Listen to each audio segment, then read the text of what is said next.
Hi there, this is Greg Ford yet again, and I'm getting bored with myself at this point, but I'm not bored with Frank Tashlin, Scrap Happy Daffy, and other wonderful World War II propaganda cartoons starring Daffy Duck, the perfect companion piece to Tashlin's Plain Daffy, which was made shortly afterward. And if you look closely on the credits, you'll see Art Davis as the credited animator on this cartoon. Art Davis, who later directed for a spell and then there he is, and then turned animator again and became a solid fiction for his Feelings unit. And I think that was his first screen credit at Warner's right there. This was Tashlin's return trip to Warner's after having been in the story division at Disney's and heading Columbia Pictures animation department for a while. And Davis had also just come from Columbia. So we begin with the yodeling Daffy, whose mountains of scrap metals saved for the war effort have grown to Alp-like proportions.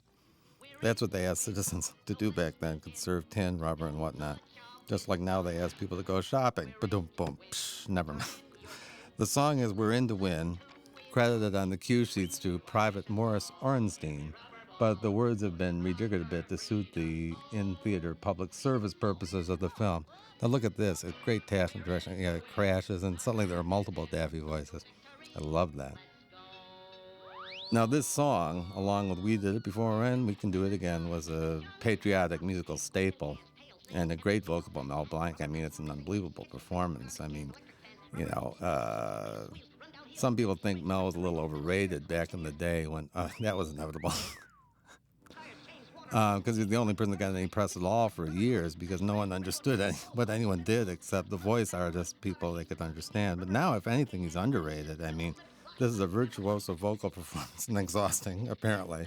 That Gilbert and Sullivan type patter song is definitely the hardest stretch. Now, Daffy says, how do you like that, Schicklgruber? Schicklgruber being Hitler's real name, by the way, kids. And now we have a match dissolve, visually equating Hitler with a horse's hiney. What can I tell you? Now, that subtitle, Non-Aryan Duck, I mean, it's one of the most remarkable things in a cartoon I've ever seen. It reminds me of a story Mel told me once that I hope I have time for, but in the meantime, watch this. We're getting right to here, a perfect mock-up of a Leni Riefenstahl-type camera placement. I mean, this is coming from die-hard film fan Frank Tashlin, who directs with a true movie freak's borrowing of everything from Riefenstahl to the Fleischer's Popeye and Superman cartoons. You'll see that later. And this cartoony montage, which is filed now here, you see reflected his keen taste for feature picture making. You know, it's elaborate montage showing the mounting Nazi menace, which is very similar to the World War II action movies that were being done at Warner's at the time, where the montage is usually done by Don Siegel and Byron Haskin with all the quick cuts, sharp angles, and multiple insert shots. And this whole schmear, of course, is a big build-up to the revelation of the Nazis' secret weapon sent to destroy Daffy's scrap pile. And what is it?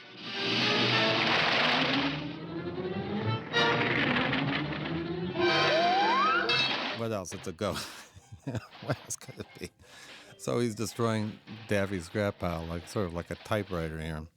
Now, maybe I have time for that story that I remembered when I saw that subtitle, Non-Aryan Duck, that Mel told me many years ago.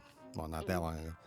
It came up in conversation, the difference between Daffy's voice and Sylvester's voice.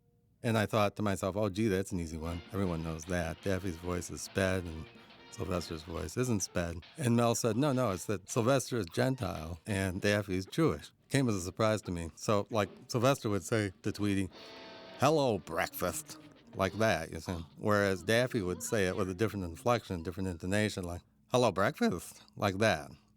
I don't do it very well, but it's just a fascinating insight to me, a valuable insight into Mel's mind that he always thought of Daffy, like the chief difference between Daffy and Sylvester.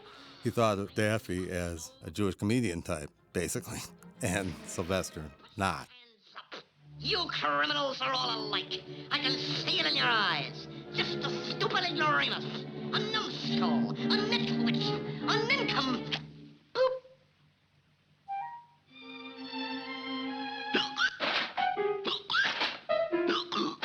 Why, it's just a poor little sick billy goat. Hey, William, this'll fix you up. A sodium acetyl salicylate. Oh, now you hear a little Alka-Seltzer commercial.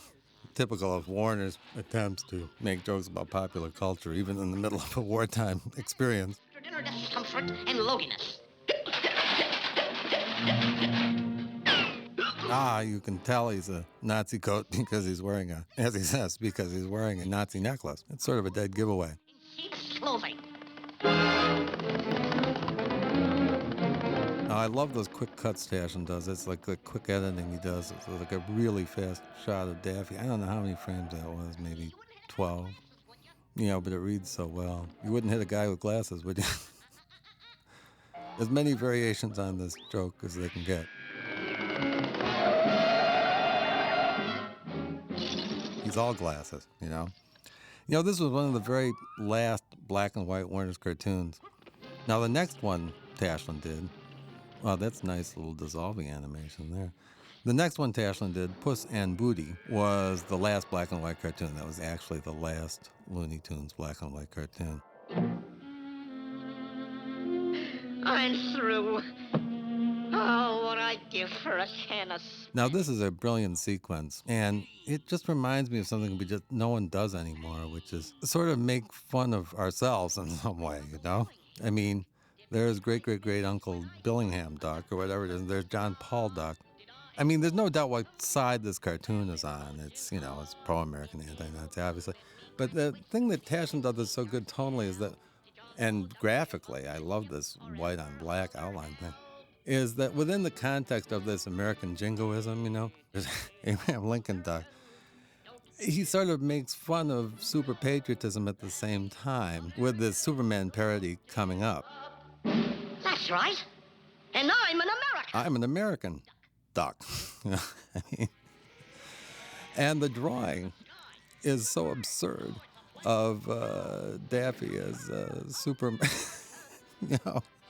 It's just great that within the context of jingoism, admittedly, we can laugh at the stupidity of this sort of self-appointed super American that that shot is great, and it's still a completely an anti-Nazi cartoon. I mean, I don't know, that doesn't seem to happen anymore.